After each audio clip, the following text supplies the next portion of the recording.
Thank you very much, Doctor, and we certainly do appreciate you being here.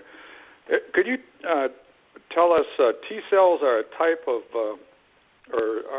white blood cell, and our listeners may not necessarily know what a CAR T cell is for use in cancer treatment. And could you please give us a definition of what is a CAR T cell and a history of its use in a cancer treatment, in the cancer treatment armamentarium, if you would? Absolutely. So a CAR T cell is not automotive. So there's no transportation involved here. CAR, like many acronyms in medicine, stands for chimeric antigen receptor. And the idea here is that T cells are part of your immune system. And your immune system lives in your bone marrow and your blood. And those two areas are really connected. So in your immune system, T cells and B cells are both different types of white blood cells. And your blood is made up of white cells, red cells, and platelets.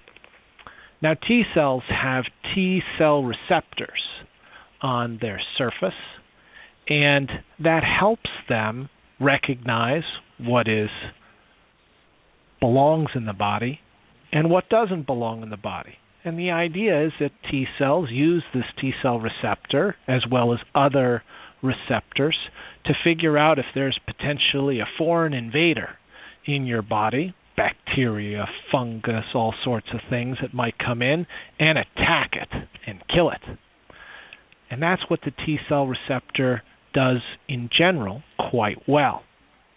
But cancer is crafty, and cancer essentially creates on its cell surface and around it a protective layer so that your own T cells don't recognize these cancer cells as foreign. So to get around this, you can, through genetic modification, force a T cell to put up a chimeric T cell, a somewhat synthetic T cell on its surface, forcing that T cell to recognize a particular antigen or a particular protein on the cell surface of whatever cell you're looking for. And for us, it's all myeloma cells. So a CAR T cell is a genetically engineered T cell that targets towards at least one, but potentially more than one, target on a myeloma cell. And CAR T cells have a difficult history. This has been in investigation in clinical trials and in laboratories for decades. And there's a lot been modified. How the T cells are forced, how the T cells are created, how to make a T cell and genetically modify it, not to mention the targets that these T cells look for. Now, over time, we've had a lot of CAR T cells that were in clinical trial that did not really have much effect. And over the years, modifications have occurred to make these CAR T cells more effective. And most recently, these CAR T cells have been used effectively in other blood cancers, specifically ALL, acute lymphoblastic leukemia, and CLL, chronic lymphocytic leukemia. And ALL and CLL have had some fabulous results, and there's also been a number of great results in a type of aggressive lymphoma called diffuse large B-cell lymphoma, which is a type of non-Hodgkin's lymphoma.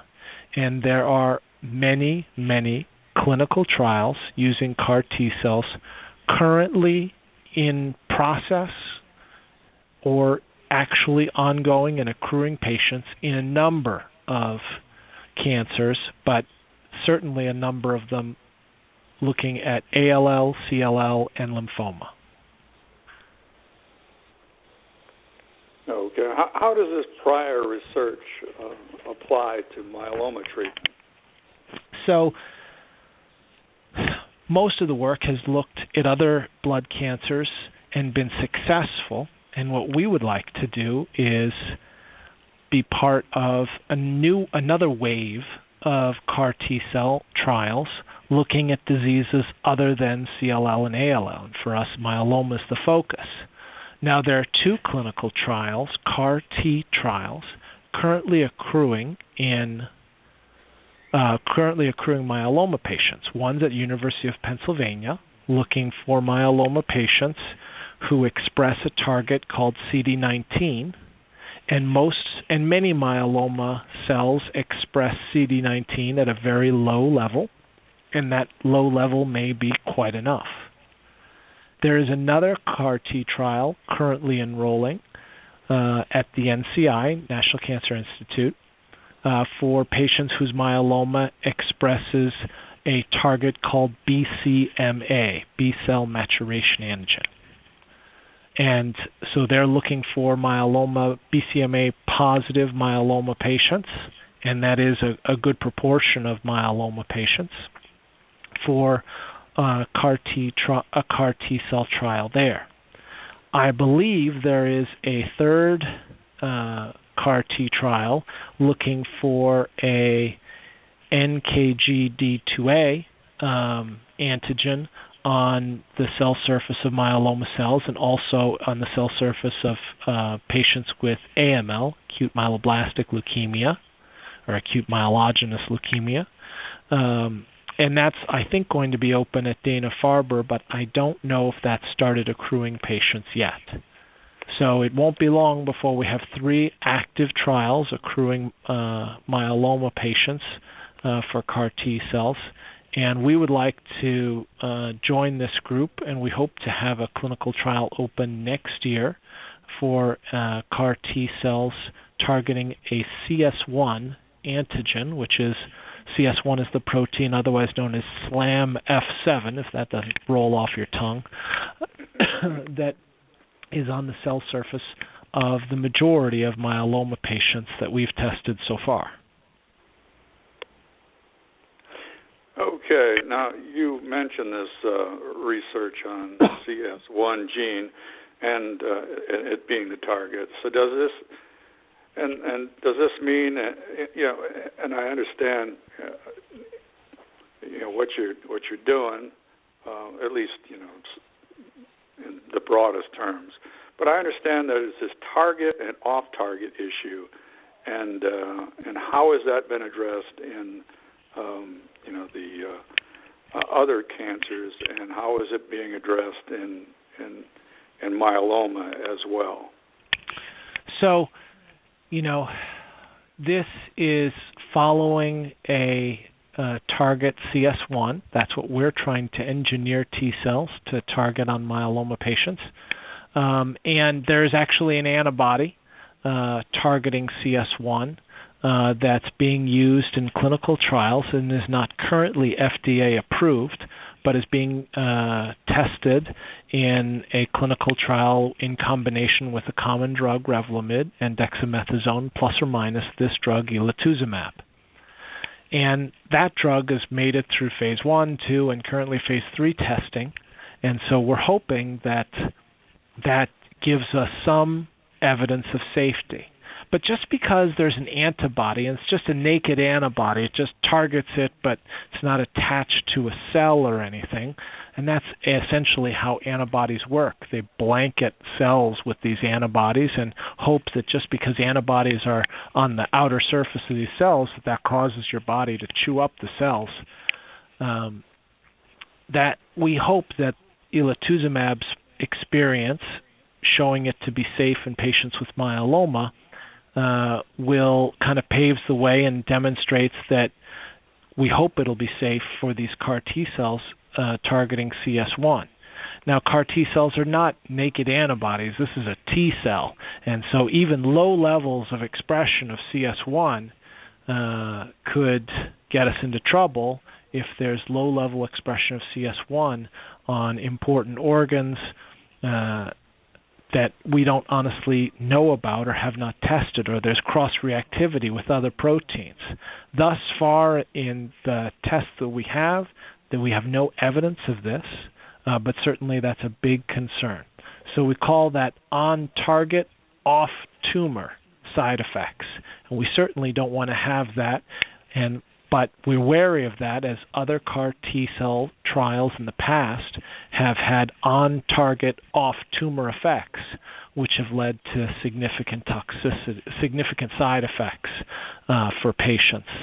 So we want to avoid that and working to try to address that as best we can before this goes into clinical trial and patients are exposed. Interestingly, you kind of worry that if there's this elotuzumab out there and that this is used in myeloma patients, that, well, if every myeloma patient starts getting exposed to the CS1 antibody, maybe at the time that that antibody is no longer effective, that means that patients' myeloma cells won't express CS1. We don't know that yet. So that's another concern, and I guess that's dealing with the fact that a drug could cause a proportion of myeloma patients to not express CS1 in the future, making our CAR T-cell trial or our CAR T-cells ineffective. We don't know if that's the case, but that's a theoretical concern. That happened, didn't it, with the leukemia trial? That some of those that were was it CD19, and that the leukemia cancer then quit expressing CD19, but it was still there. Right, and it's likely that what happened was that there was a different clone or a group of leukemia cells that weren't the majority, but was actually a small minority that didn't express CD19. And when all these CAR T cells came about, they killed all the cancer cells that express CD19, allowing the CD19 negative cancer cells to take over. And obviously the CD19 focused CAR T cells are going to be ineffective.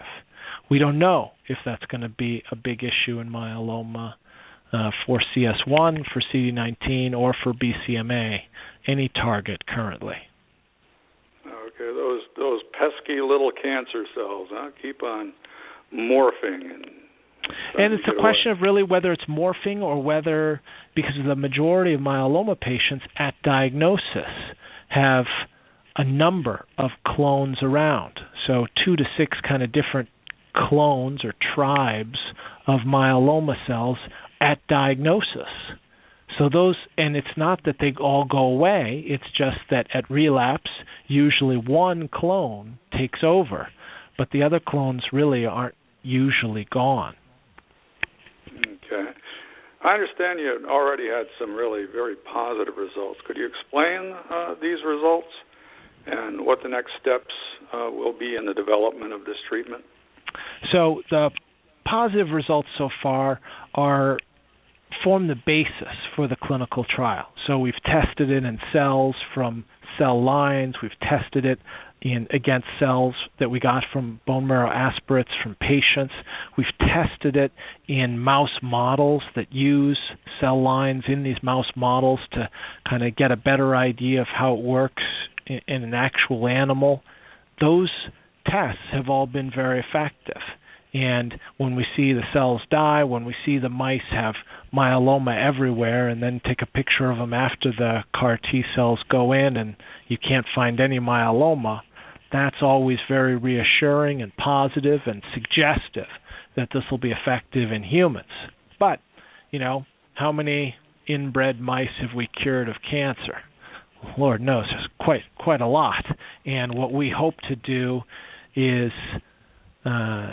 try to bring this to patients, because inbred mice really aren't as reflective of a patient's immune system and the complexity of human disease as we would like. Now, we're working on this at the same time, trying to develop newer, more accurate, more reflective mouse models that bring in a lot of the complexity of the human immune system so that we can test it before we expose patients to this, and that work's ongoing. Next, you're going to tell me that your mouse models don't come from Victoria's Secret. Is that right? Sadly enough, well, you gave me the car joke, so yeah, we don't call them angels mouse model either. Joke. Okay. All right, and this next one is I think quite important, and that is, as is the case with many outstanding clinical trial ideas, we understand that yours is not yet totally funded, and how can we and the audience help to make this happen? So I appreciate you asking. You never have fun. You can never say you have funding until it's done, until the trial is there and everything's, every patient's been treated. And we're still trying to work out the exact cost of each patient. But from other CAR T-cell trials, not ours, we know that in general CAR T-cell trials cost an extraordinary amount per patient, somewhere between $100,000 and $500,000 to just treat a single patient. And that covers obtaining the patient's own T-cells, genetically modifying them, expanding those genetically modified cells in a sterile and supportive environment, and then infusing those cells back into the patient in monitoring the patient for side effects and for effectiveness. That's a big task, and it's incredibly expensive. And there's a lot of effort to try to show that this will be success for the patient's own T-cells, and to think about, well, what's the second generation of these trials, the third generation? What can we do to make these even more effective, even safer, and with less cost? And that's all coming down the pike. If you're reacting to this thinking, oh, this is way too expensive, why would we even be in support of this? This is the first wave. And the first wave is never perfect. And we will continue, even as we get this clinical trial up and going, to find ways to make the treatment better, safer, and more cost-effective. To support this research, our clinical trial specifically, we're doing everything we can. We are looking to industry partners. We've written scientific grants to a number of funding agencies. We've even had a crowdfunding campaign through endmyeloma.org. So anything we can to try to support the research to get it quickly from where it stands now to actual patients accruing, that's what we're interested in.